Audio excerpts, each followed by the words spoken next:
Oui, en fait, ma contribution concernera assez peu Paul Pelliot et seulement à la fin. Euh,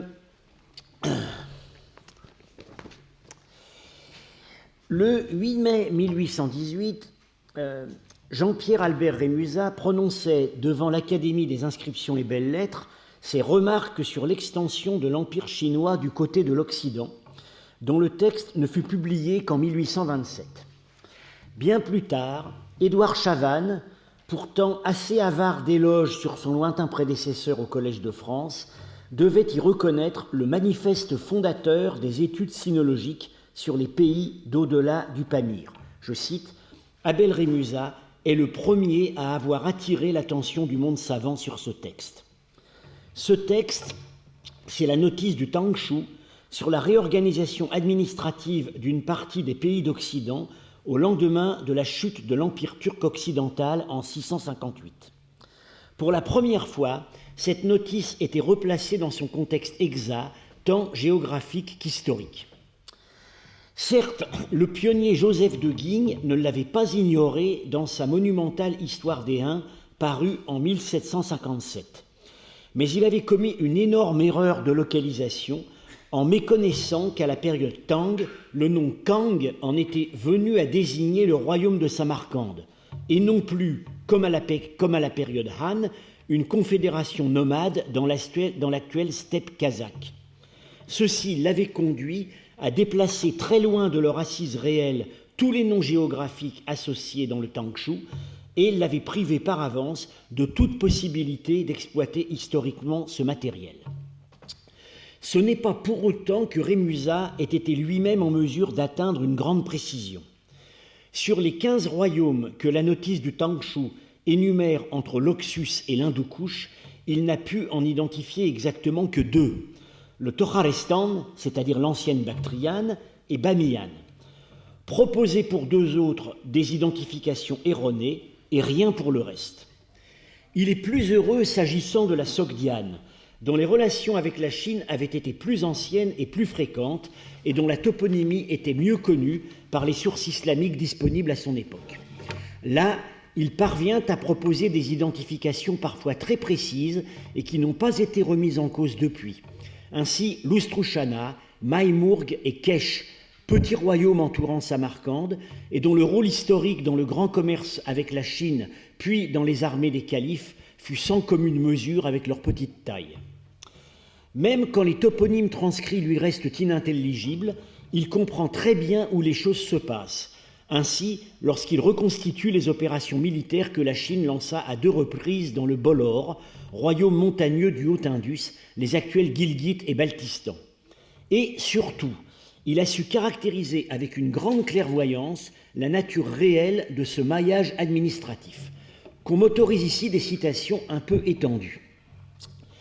Je cite, « L'exposé qui précède suffit pour faire entrevoir le rôle que les Chinois jouèrent au 7e et 8e siècle dans des contrées fort éloignées des limites naturelles de leur empire. Quoique l'autorité immédiate de l'empereur n'ait jamais pu être exercée sur les pays qui sont au-delà du Yaksart, c'était le Sirdaria, on ne peut nier que les Chinois n'aient été fondés, en un certain sens, à comprendre dans leur empire plusieurs parties de la Transoxiane et de la Bactriane.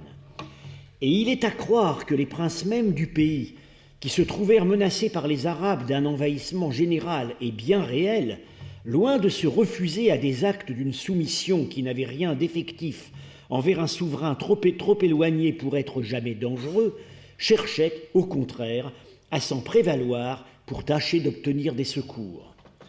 De toutes ces dispositions, il est résulté une assez grande masse de connaissances géographiques, de nombreux itinéraires, quelquefois même des travaux topographiques considérables sur des contrées qui nous sont à peu près inconnues. » Fin de citation.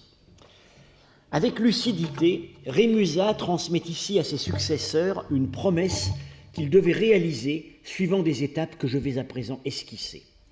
Une promesse et aussi le choix résolu d'une orientation privilégiée qui plus tard nourrira chez certains critiques venus de Chine et d'ailleurs le reproche adressé à la sinologie française d'avoir trop délaissé l'étude intrinsèque de la vieille Chine au profit des périodes où la Chine se projetait hors d'elle-même.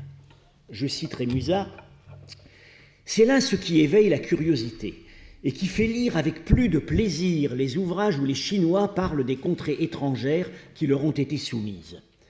Ces excursions sont plus intéressantes sous tous les rapports que l'histoire de la Chine dans ses plus grands détails. C'est qu'alors la distance qui nous sépare d'elle diminue, pour ainsi dire, les événements et les personnes cessent d'être pour nous les hommes et les choses d'un autre monde. » Fin de citation. Rémusat avait su comprendre la vraie portée des notices du Tangshu sur les contrées d'Asie centrale, notices dont, par ailleurs, il a fourni des traductions substantielles dans ses nouveaux mélanges asiatiques. Il revint à Stanislas Julien de rendre disponible à la science le deuxième grand bloc documentaire sur l'Asie centrale de cette époque, la biographie et le mémoire sur les contrées occidentales de Xuanzang. Rémusat avait projeté de s'y attaquer, mais comme Stanislas Julien le fit remarquer du haut de son arrogance certes bien étayée, je cite, « Je me crois autorisé à dire, sans manquer de respect à la mémoire de ce spirituel orientaliste, qu'à l'époque où il vivait, des obstacles graves et nombreux s'opposaient à ce qu'on pût donner une traduction de Xuanzang qui satisfit à la fois les sinologues et les personnes versées dans les langues de l'Inde. » Fin de citation. Ces obstacles que Stanislas Julien sut faire sauter étaient principalement deux. L'un, propre aux Chinois employé par Xuanzang et par son biographe, était la distinction d'emploi entre « je », on arrive, et « sing », on marche, ce dernier terme étant suivi de la distance parcourue. Le premier verbe caractérise les pays dont Xuanzang a entendu parler. Le second, seul, dénote ceux où il est allé. C'était la clé permettant de reconstituer l'itinéraire. Ici en rouge. Tiré, bien entendu, du livre de Stanislas Julien. Le second obstacle, c'était la masse des toponymes, noms de personnes et notions bouddhiques transcrits du sanskrit selon des règles d'adaptation phonétique que Stanislas Julien mit 10 ans à reconstituer en s'aidant du travail des lexicographes bouddhistes chinois. Stanislas Julien eut aussi à ferrailler contre le scepticisme de certains indianistes anglais de Calcutta, notamment le grand Horace Wilson, qui, surpris des coïncidences entre les informations de Xuanzang et celles des géographes musulmans, accusait le récit chinois d'être un faux, compilé d'après ces derniers. Une supercherie où, vice suprême aux yeux des Britanniques, l'on soupçonnait la main des Jésuites. Combien de fois, s'emporte Stanislas Julien, les critiques des derniers siècles n'ont-ils pas contesté la véracité d'Hérodote et taxé d'imposture le célèbre Marco Polo? Heureusement que les progrès de la science historique et de la géographie n'ont pas tardé à faire justice de ces aveugles prétentions, et personne aujourd'hui n'oserait élever un doute sur la loyauté et la bonne foi de ces illustres écrivains. Fin de citation. Stanislas Julien aurait été bien étonné d'apprendre qu'un siècle et demi plus tard, sa fougue pouvait encore trouver des cibles. Quant à sa traduction, elle a certes vieilli, mais on peut dire que c'est surtout à la marge. Ses successeurs, Beale, Waters et même Pelliot pour certaines parties, l'ont amélioré, surtout quand ils disposaient de leçons meilleures dans de nouvelles éditions chinoises. Tandis que la traduction complète maintenant en usage, la traduction kilométrique et sans notes faite sur la dernière édition du Taisho est parfois en régression dans la restitution des noms propres. Il est juste aussi de dire que Stanislas Julien, le premier sinologue occidental à avoir vraiment appris le sanskrit, s'intéressait plus à la partie indienne qu'à la partie centra-asiatique du voyage de Xuanzang. Il délégua le commentaire à Vivien de Saint-Martin, dont le travail consista surtout à replacer les toponymes sur les cartes que commençait à produire la science géographique allemande et russe, mais qui s'évertua trop souvent à trouver des étymologies sanskrites à des noms iraniens, par une méconnaissance, certes alors largement partagée, du substrat linguistique iranien oriental. Pour la même raison, Stanislas Julien ne put rien tirer de l'indication donnée par Xuanzang, selon laquelle toutes les contrées entre Souyab au Kirghizistan actuel et Kesh au sud de Samarcande, utilisaient un alphabet d'une vingtaine de lettres qu'à l'occasion on écrivait verticalement. Chavannes, le premier, comprendra qu'il s'agissait du sogdien.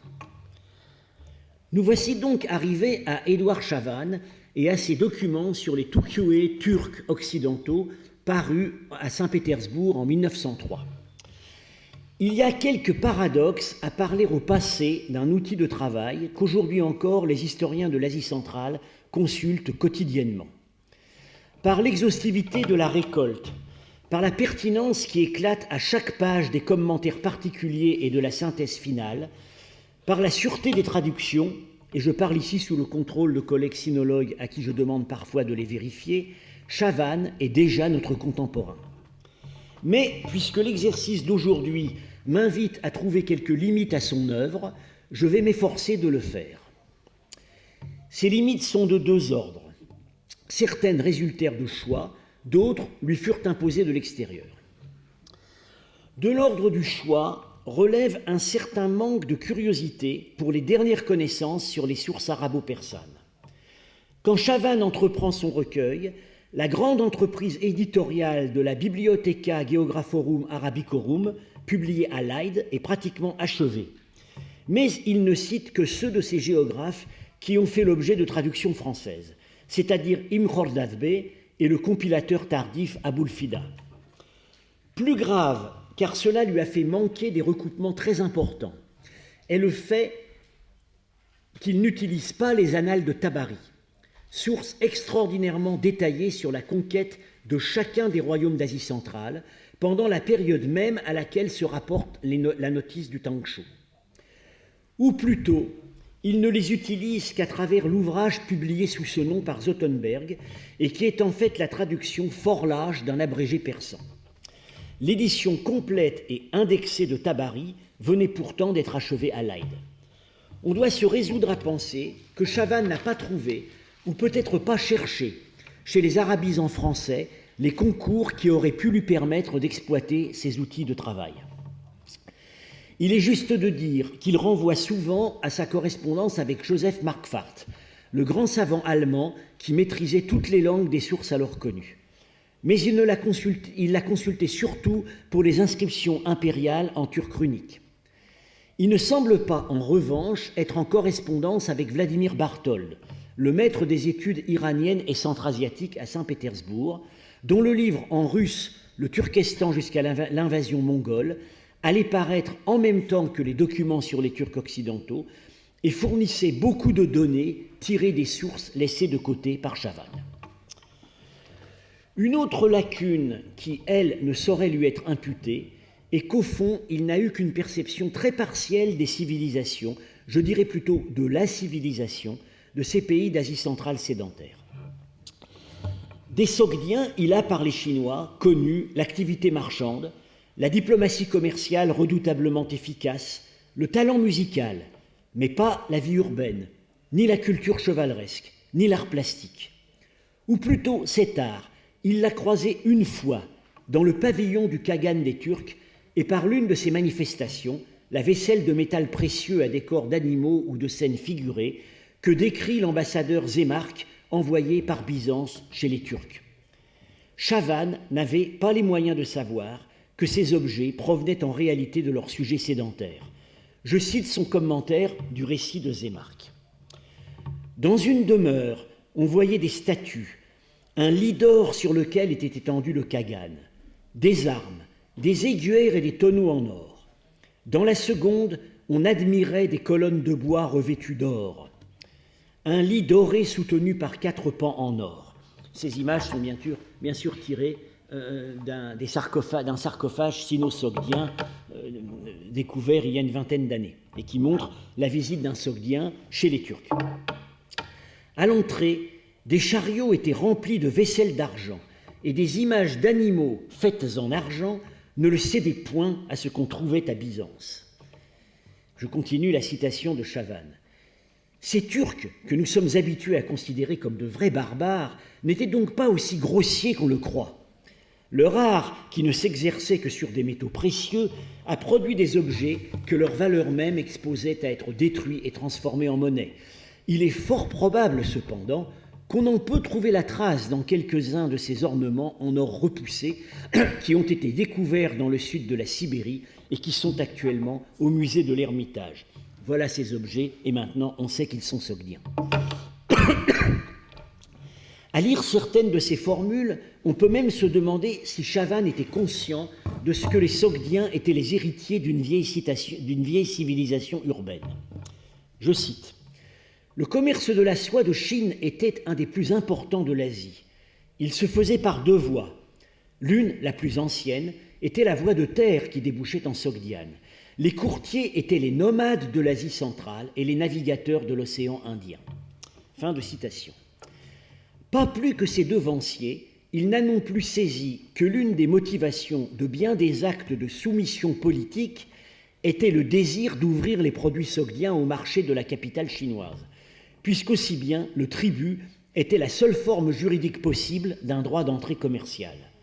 Il fallut, pour vraiment le comprendre, attendre Edward Schaeffer et son maître-livre The Golden Pitches of Samarcand, paru en 1962. Cette méconnaissance des ressorts véritables de la culture sogdienne, qui dans une certaine mesure affecta aussi Paul Pelliot, n'avait d'autre motif que l'absence à leur époque de toute archéologie des villes d'Asie centrale à l'ouest du Pamir. La redécouverte de la civilisation urbaine et de l'art pictural des Sogdiens n'intervint qu'à la veille de la Seconde Guerre mondiale, avec la découverte du palais de Vararsha, que suivit la grande fouille de Penjikent. Plus au sud, la culture urbaine et châtelaine du Torarestan à la veille de la conquête arabe ne fut connue qu'à partir des fouilles soviétiques des années 1950 en Ouzbékistan et surtout des années 1970 au Tadjikistan et en Afghanistan. Il importe cependant de souligner que la curiosité et l'honnêteté scientifique de Chavannes l'amenèrent à livrer des textes qu'il savait ne pas pouvoir interpréter, mais dont il prévoyait que des successeurs mieux armés pourraient le faire un jour. Je me bornerai ici à deux exemples. Le premier est le mémoire de l'envoyé chinois Wei Jie, qui visita Samarcande en 607 et que Chavannes, précédé il est vrai par Rémusat, exhuma du Bien Idien compilé par ordre impérial sous Kangxi. Voilà le texte dans sa traduction. Donc, les gens de Samarcande ont coutume de rendre un culte au Dieu céleste et l'honorent extrêmement. Ils disent que l'enfant divin est mort au 7e mois de l'année chinoise et qu'on a perdu ses ossements. Les hommes chargés de rendre un culte au Dieu, chaque fois qu'arrive ce mois, revêtent tous des habits noirs formant des plis. Ils vont pieds nus, se frappant la poitrine et se lamentant. Des hommes et des femmes, au nombre de 300 à 500 personnes, se dispersent dans la campagne pour rechercher le corps de l'enfant céleste. En dehors de la capitale, il y a, logés à l'écart, plus de 200 familles qui ont la spécialité de s'occuper des funérailles. Ces gens ont construit dans un endroit isolé une enceinte dans laquelle ils élèvent des chiens. Chaque fois qu'un homme est mort, ils vont prendre son cadavre, le placent dans cette enceinte et le font dévorer par les chiens. Après cela, on recueille tous les ossements qu'on enterre en leur faisant un convoi funèbre. » Fin de citation. Avec les moyens dont il disposait, Chavannes ne put éclairer que la dernière section du texte, où il reconnut fort exactement une variante de la pratique funéraire zoroastrienne. Le mystère de la première section ne fut, quant à lui, levé qu'en 1967, lorsque Natalia Diakonova et Olga Smirnova, conservatrices à l'Ermitage, firent le rapprochement avec une peinture d'un temple de Penjikent. Le dieu auquel les Sogdiens adressaient encore leurs lamentations au 7e siècle était Tammuz, le jeune dieu babylonien de la nature mourante et renaissante, amant de la déesse Nana, la mésopotamienne Ishtar, qu'on reconnaît sur cette peinture, revêtue des habits noirs formant des plis dont parle le texte chinois. L'un et l'autre avaient été introduits en Asie centrale à l'époque achéménide, et le culte de Tammuz, si précisément décrit par l'envoyé chinois, ressemble trait pour trait à celui que pratiquaient encore à l'époque abbasside les Sabéens de Haute-Mésopotamie. Un autre texte que Chavannes débusqua d'un recueil de Mirabilia et lança comme une sorte de bouteille à la mer concerne un ancien temple situé au Tojarestan. En voici quelques extraits. Au milieu de l'Oxus, sur un banc de sable, se trouve un temple du dieu céleste du feu. Il y a là un cheval de bronze. Les gens du pays racontent que, descendu du ciel, il se cabra avec les jambes de devant dans le vide et se tint face au dieu du feu, tandis que ses jambes de derrière s'enfonçaient dans le sol. Depuis l'Antiquité, on a plusieurs fois creusé la terre pour voir, mais quoiqu'on ait été jusqu'à plusieurs dizaines de pieds de profondeur, on n'a jamais pu atteindre ses sabots. » Fin de citation. Ce texte, qui avait défié toute interprétation, reçut un éclairage soudain en 1987 grâce à la fouille soviétique du temple hellénistique de Tarti-Sanguine sur la rive nord de l'Amou-Daria, l'Oxus des Anciens. C'est de ce temple, ou plutôt du souvenir qui s'en était conservé sur place encore au début du 8e siècle, qu'il s'agit ici. Le cheval de bronze est une statue équestre grecque dont le socle a été retrouvé par les archéologues, qui viennent aussi, juste à côté, de découvrir l'excavation, en l'occurrence un puits sacré creusé sur plus de 12 mètres. Plusieurs autres légendes, elles aussi associées au temple et scrupuleusement retranscrites par Chavannes, ont, elles aussi, trouvé leur explication dans des mythes zoroastriens. J'avais annoncé dans le titre d'Abel Rémusat à Pelliot, mais beaucoup de ce qui pouvait être dit sur Pelliot, y compris sur sa contribution à l'histoire de l'Asie centrale, l'a été dans le livre paru l'année dernière, Paul Pelliot, de l'histoire à la légende, dirigé par Jean-Pierre Drège et Michel Zinc. Je me bornerai à répéter qu'avec lui, la sinologie centra-asiatique entre dans une ère nouvelle, marquée d'une part par l'accès direct au terrain archéologique, d'autre part par la révélation des anciennes langues iraniennes de la région. Avec Pelliot aussi, la tradition parfois un peu pénible de l'éreintement des prédécesseurs laisse place à la continuité assumée d'une tradition érudite. L'éreintement ne disparaissant certes pas, mais étant désormais réservé aux contemporains. On voit aussi se mettre en place au Collège de France une complémentarité entre la chaire de sinologie proprement dite et une chaire d'études centra-asiatiques issue de la sinologie.